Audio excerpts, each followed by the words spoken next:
অতএব আজকেই বুঝুন, নইলে আপনার ভুল হবে।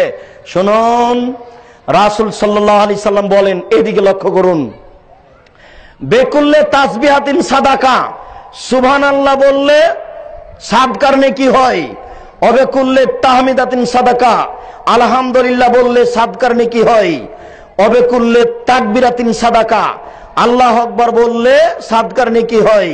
অবেকুল্লে তাহলিলাতিন সাদাকা, লা ইলাহা ইল্লাল্লাহ বললে সাদকার নেকি হয়। আমরুন বিল মারুফে সাদাকা, ভালো কাজের আদেশ করলে সাদকার নেকি হয়।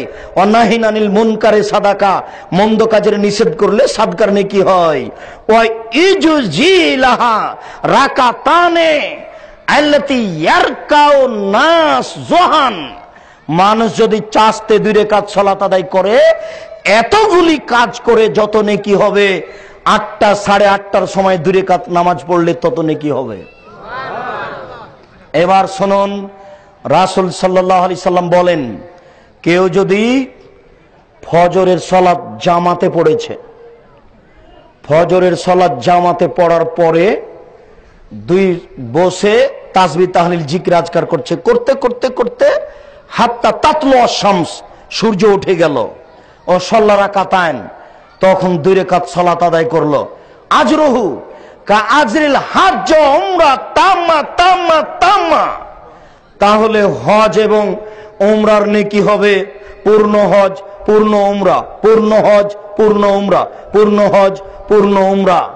শুনুন, ফজরের সালাত জামাতে পড়ার পরে ওখানে বসে থাকতে হবে, বসে তাসবিহ তাহলিল জিকির আজকার চলবে। আব্দুর রাজ্জাক সাহেব, অত জিকির কি করব, কোনটা বলবো? কিছুই যদি না জানেন তো সুবহানাল্লাহি ওয়া বিহামদিহি বলতে পারবেন না?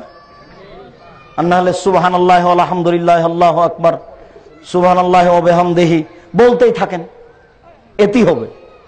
আর না হলে লা ইলাহা ইল্লাল্লাহ, ওই পীর সাহেবের মতো নয়, শুধু খালি চুপে চুপে বলবেন লা ইলাহা ইল্লাল্লাহ, লা ইলাহা ইল্লাল্লাহ, সূর্য উঠে যাক, এরপরে 2 রাকাত সালাত আদায় করবেন, পূর্ণ হজ উমরার সমান নেকি হবে। এর নাম চাস্তের সালাত। 8টা 8:30টার সময় পড়ুন, এর নাম সূর্য ওঠার পরে পড়েছেন, এর নাম ইশরাক। 8টা 8:30টার সময় পড়েছেন, এর নাম চাস্ত। 10:30টা 11টা 11:30টার সময় পড়বেন, এর নাম হচ্ছে আওয়াবিন। একবার পড়লে আর পড়তে হবে না, একটাই সালাত, নাম 3টে, একটাই সালাত, নাম 3টে, মনে থাকবে না?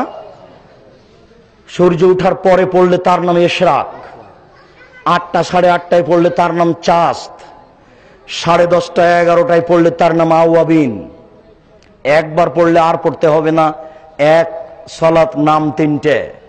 রাসূল সাল্লাল্লাহু আলাইহি সাল্লাম বলেন, কেউ যদি সুন্দর করে ওযু করে 2 রাকাত সালাত আদায় করে, মনে মনে কথা না বলে, তাহলে তার অতীতের সব পাপ ক্ষমা হয়ে যাবে।